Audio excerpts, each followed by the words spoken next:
welcome to the show. I'm Natasha Clark from Springfield School Volunteers, and today we're filming over at Rebecca M. Johnson School in Springfield, Massachusetts.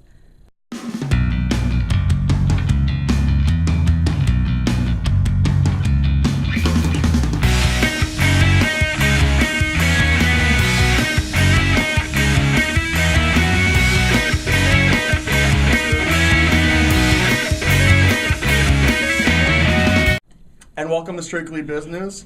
I'm Alfonso Santinello. That's my co-host, Corey Veteramo. I want to thank Natasha Clark for coming on. And we will be jumping right into our hot topics. Actually, today's hot topics is the first time ever we're doing all local. So Western Mass, thank you for giving us stuff to talk about. So let's just jump right in. First one, Westfield State University moves forward with an $80 million expansion. The master plan will bring a new residence hall, a new academic building, and expansion of dining facilities. The Board of Trustees agreed this week to move forward with it, and it's getting approved. It's going to be financed basically through revenue bond, which means the future students will be paying for it. Exactly.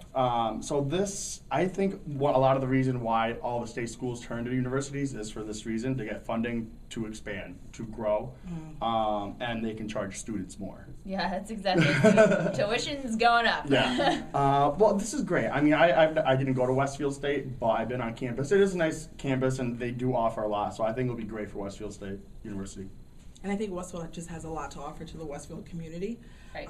Everybody seems to love President Dobell and his hopes for the downtown, so it kind of goes all together. Mm-hmm.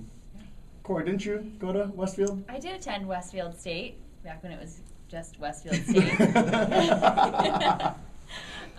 It was a small school then, so it'll be nice to have the college grow. It makes my resume look better. And, but I'll be interested to see how they find their niche, like what's going to be their competitive edge. Because if they're, just not that small school, but they're in between UMass and UConn and Fitchburg, it's going to be what's their competitive edge. So. Well, they've already started some of their expansions. They've started $4 million in funding for the dining commons, which will start early next year. And then the rest won't even be completed for another 2 years. So, I mean, the expansion is in its works, but, I mean, it's not going to be done by next week. Right. I think the target date for occupancy is 2013 to 2014. Yeah. So, maybe when my kids are up and ready to go to school, when I have kids, they'll be ready. But let's go to the next topic. TJX are to close all AJ Wright stores, and they're cutting 4,400 jobs. TJX is based out of Framingham, Mass. But they are 3 AJ Wright stores local to us. They are completely closing one down and changing 2 of them into either a home store or another TJ Maxx. The one that they're closing down, it says, the one on Union Street and in West Springfield and one at Lowe's Plaza on Boston Road will be changing over to a TJX company. I'm assuming the one on West Springfield would be a Home Goods because TJ Maxx is right there. Right. So having another TJ Maxx obviously in that close of vicinity won't work, or Marshalls either, because Marshalls and TJ Maxx are hand in hand. Yeah. But that's a lot of jobs that they're cutting out. Well, on a positive note, though, they're not leaving them vacant. So, the buildings are not going to be empty. They are going to continue employing people, but it is unfortunate that they're closing so many. Are they closing all of their stores? All the AJ Wright stores, what does this say? 70. There's 162 of them. 71 will close entirely, and the rest will be converted into other TJX stores. It'll be about 91 that's converted into to other stores. Well, they're spending a lot of money to close them. Just to close them, they're going to be spending $150 to $170 million just to close the stores. Right. Then transitioning them to whatever TJX stores they're going to come out with will be 12 to 15 million. And that's just a lot of money. I mean, if that AJ Wright's not making that much money, spending that much money to convert it to something else is just going to be astronomical for TJX. But I mean, I guess they know what they're doing, so. Yeah, I'm assuming they're going to turn the one on Boston Road into a Home Goods just because there's that Marshalls right there, but. Right. Yeah, and that's what it is. Like, it's Marshalls, Home Goods, TJ Maxx, even AJ Wright, they're all the same company, but they're so close together in the vicinity. Like, how are you going to put one so close next to each other? It's like you're competing against yourself in a way. And then they're across the street from the mall and Sears and stuff like that too. So. Yeah. Yeah. I don't know. well, I don't know how cannibalistic it is, but it must be a short-term cost for a long-term benefit. Yeah. Because they wouldn't, just do it for the short term. Yeah. I mean, think about TJX went through a tremendous change when they went through that credit card discrepancy, yeah. and they're kind of, on their way up again. And I mean, I do like to shop at their stores. And Where don't you like to shop? And I Lori? do. Very true. But I do use my credit card there too, so I feel a sense of security when I do shop there now. Yeah. Next up, Peter Pan bus lines. Peter Pan bus lines honored for the Holyoke development. The Holyoke Intermodal Transportation Center. It's a $9 million project. Peter Pan is the front runner for developing this project in Holyoke, which is great. The Massachusetts Coalition of Adult Education has honored them for their visionary development. So kudos to Peter Pan bus line. Great job. And Holyoke is going through this whole rebirth of their growing, the new innovative center that's going in there. I think Holyoke is going to be one of the 10 to 15 years from now, Holyoke is going to be one great city around here, business aspect wise. So Peter Pan, good job for jumping on the movement. I also think that it's creative, and you'll probably see a lot more mixed-use facilities like that, Right. just because of the economy and people looking to save money. So I thought it was interesting that they're going to have, child care in there and food vendors, and I think it's a good way to save money. Mm-hmm. Absolutely, and they probably purchased the building for minimal amount. I mean, Yeah. I think the lowest you can go is $1. So if they bought the building for $1 and they put all this money into it, I need to find where I can find a building for $1. well, they usually, it's usually Yeah, I know. a cost to incur, even if it is bought for $1. Yeah. But I mean, it's great for the community, like you said, and it's giving people a way to get to their job, and if they have to one. but- enforce them to get to work, so that's no longer an excuse. It's giving them a place to put their child Mhm. into daycare while they get to work. It's Yeah. And it just saves on transportation costs. So they're not running to go drop their kid off daycare. They're not running to go pick up lunch, and then they're running. They can just go to the transportation center, do it all, and then go to work, and Right. just make Right. it nice and easy stop. And I think it's great. I mean, I think what started a lot of this was the facility in Holyoke, Open Square. Yes. They renovated the whole mill, and just like the one in East Hampton, Eastworks, they're in the same Right. thing It's as another Open good one, Square, yep. yeah. Where they renovated the mill and they're changing, instead of knocking down the buildings, they're just allowing open offices to come in and turn their open space into their own. Which I think in Holyoke, Holyoke has so much potential. And what it was 50, 60 years ago when it was the big paper mill city, right. I think Holyoke is definitely stepping up. And I think Western Mass definitely needs a great, innovative city. And I think Holyoke is going to do it for us. Yeah. The idea of it fits perfect into their community. Yeah. And it's feasible for people to, go there and use what they have to offer. Because a lot of times people put money into building these great facilities or like another bank in these Yeah. vacant places, and it just doesn't fit well in the community. Yeah, and Holyoke has so much history to it that it's just to see it go through a whole new generation and try to attract a whole new business crowd going in. I think Right. it's great. I mean, they got a lot of people from Boston coming out to support Western Mass and Holyoke and the new innovative center. So, So I hope Springfield models themselves. After Holyoke, yeah. Hint, hint. Yeah. So next topic, Aldi grocery store opens up in Halfley. It's the 4th store in Massachusetts. I like the concept of Aldi. It's a food store. It began in Southwest Iowa. Pretty much, they don't allow credit cards. What does it say? The company eliminates overhead costs by accepting only debit cards or cash.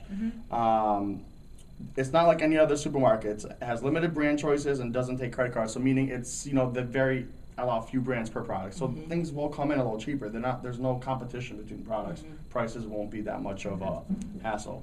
The spokeswoman, Heather, I'm going to do bad with these name things again, Tarkzan, is interested in expanding, is always looking for new communities to build in. So, I think around here, Aldi might have a good choice. I know there was one in West Hartford they opened up a year ago that's doing very well. There is one over here on Boston Road, right? Yep. I don't know how well it's doing. No. I'm not sure. Well, I mean, they're saying everything they do is with cost savings in mind, the compromising the quality or the products. Mm-hmm. So I mean, it's kind of in a way like it's just like it's a supermarket, but just a small supermarket. Mm-hmm. Yeah, I mean, 95% of their product is under the Aldi Select brand. Yeah. And what they're saying is that consumers can do about 90% of their shopping that's on their list Mhm. at Aldi. Mhm. I would have to disagree. I've been to the one in Connecticut. It's right behind Red Robin on, Yeah. is it Route 5? Yeah. And bring your quarter because you have to put it into I the hate shopping those. cart. Yeah. Which is fine. Yeah. I mean, You Price know. Right does that too. I Right. think. Yeah. And then they don't provide bags, so it does, you know, Right. reinforce like the green bagging and bringing your cloth bags. But I find it difficult to agree with the 90% because a lot of Do you think it's too high or too low? well, they have some produce. They do have a frozen section, but I think it's too high. I It's- wouldn't be able to. Well, they don't have. They're saying they Get all my don't have the groceries. delis and they don't have Right. the bakeries. So, you know, they have the processed stuff, which a lot of people will get. They want to have the fresh, you know, slice meat, 20 Right. pieces of turkey or something. So, I think. I mean, it has good potential. I think having smaller markets compared to so many huge Stop and Shops and food. There's no more food marts, I don't think, anyway. But having those, yeah. Sorry, I'm dating myself to 1995. But having the like. I loved Food Mart. Yeah, well, it's so convenient for us when it was right I down know. the street from us. But you know what I mean? I think having the smaller markets will help. And plus, there's more job opportunities now. I think that they definitely do have a unique niche. I think that they would really cater to college kids. Yeah. One of the reasons that they're not convenient for me is because you don't take any credit cards. You're debit or cash only. They don't take any coupons either. Yeah. So I think it's one of those places where you really want to get in and get out type Yeah. thing. You know what I Yeah. mean? Like not to do your big monthly, Yeah. you know, shopping there, but. I agree. Lastly, Home Depot Distribution Center opens up in Westfield, opening 250 jobs. Officially opens $25 million rapid deployment distribution center. It started on December 14th. It will serve 115 Home Depot stores throughout New England and employ 250. It's actually moving. There's one located already, a smaller facility, but it's going to move into the larger one and have an extra 250 jobs. So that's great, especially for Westfield. Westfield's a great location. I mean, it's right next to the Pike and 91, and you know, I think it's a good location to open this distribution center for Home Depot. Yeah, I mean, congratulations to Westfield. They have the new DC and Yeah. the college. Like, your economic condition just completely flipped. No wonder why you put in all these new roads. Yeah, no wonder like that. Yeah. I do struggle, though, because the traffic condition between the Turnpike and the center of town is horrendous. Yeah. That bridge is not done yet, and I worry that the traffic condition is just going to get worse with all these trucks going in and out. I think the distribution center has a lot of doors, meaning, you know, multiple trucks can be loaded at one time, and that's going to be a lot of traffic flow through the town. Oh yeah. Maybe they should start developing with all the money that's going into town back roads for just the trucks. Yeah. But I mean, it's good. It's just Definitely. imagine like the when you go into the Home Depots around here, they'll have more in stock of what you're looking for. Right. Instead of things running out and they're gonna have to go to another distribution center somewhere. I don't know where the other ones are, but Yeah, and it gives Westfield about $350,000 in taxes, which is great. And Yeah. I read that they already gave them maybe like $260 Yeah. already. So Agawam, you know, I live there, so let's get on this. Well, they were going to put a distribution center, they were going to put either a Home Depot or Target distribution center in Agawam, and it got denied. Really? Mm-hmm. I need to talk to the mayor about that. Yeah. We had this tremendous amount of money going into Westfield for both, you know, the town itself and the small businesses that are in that town. Yeah. I can see them getting a lot of kickback between, you know, the workers who are at the distribution center, the additional workers going into the college. They'll put money into the town. I think it's great. Yeah. And the surrounding towns as well. West Springfield is right there. Chicopee, Holyoke are very close. I think Holyoke is bordered to Holyoke it, is right? close, Yeah. yep. Mountain Road. So, Yeah. yeah. All right. Well, that's it. Natasha, thank you for coming on. thank you. It wasn't that Not bad. bad. We didn't bite too much. Yeah. We'll be right back with the spotlight on Springfield School volunteers.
and welcome back to the Spotlight. I'm here with Denise Cogman, Executive Officer of Springfield School Volunteers.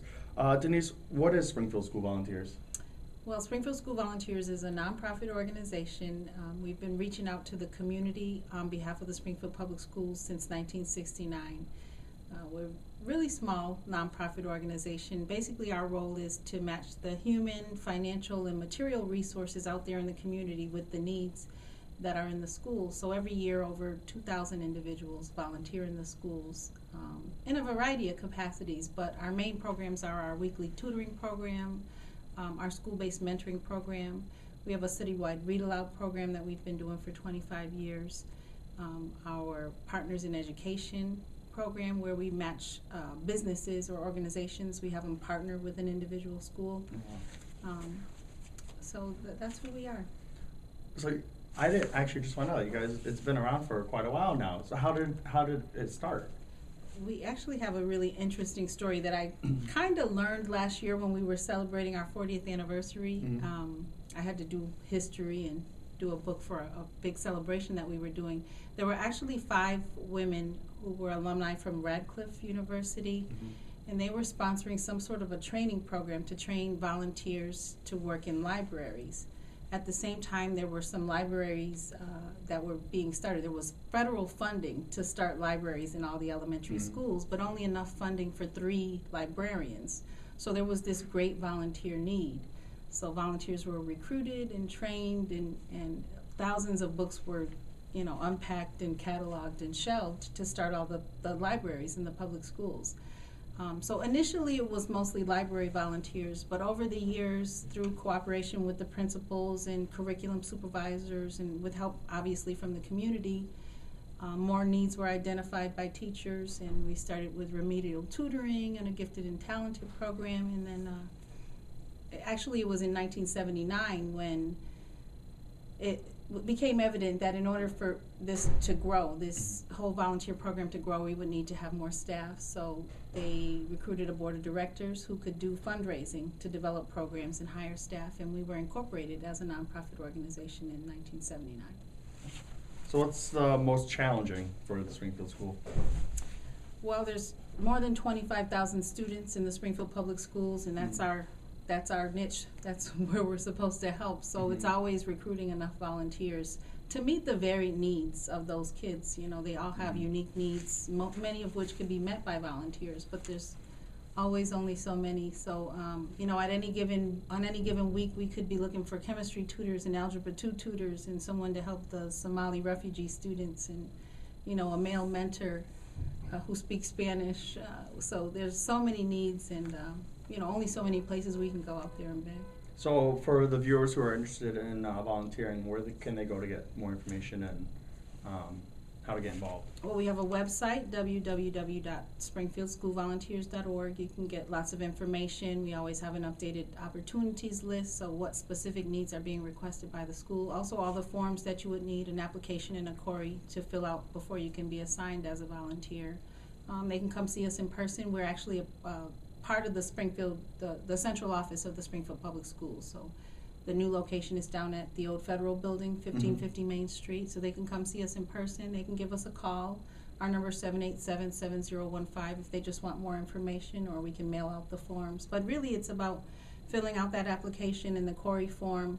And on the application, basically we say the volunteer drives the process. So you tell us when you're available, what you're interested in doing, what grade level you're interested in. Some people even tell us the specific school where they went to school, or where their Aunt Susie teaches, where their kids go, or what's closest to their job, because a lot of employers will release their employees to volunteer during the school day. So you give us all the information, and we work with the schools to make the match. Oh, that's great.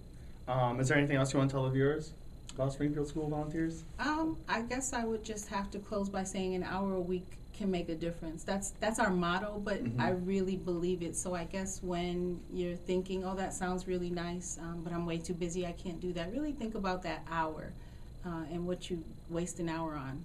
I don't mean to say people waste their time, but we all do. We all waste an hour doing nothing, and just think about how that hour could really impact a student, because there's so much need out there. So think about that hour and give us a call. All right, great. We'll put more information for you guys on the website. as well as scroll some numbers down on this as well. Again, Denise, thank you so Thank much for you. coming on, and we'll be right back.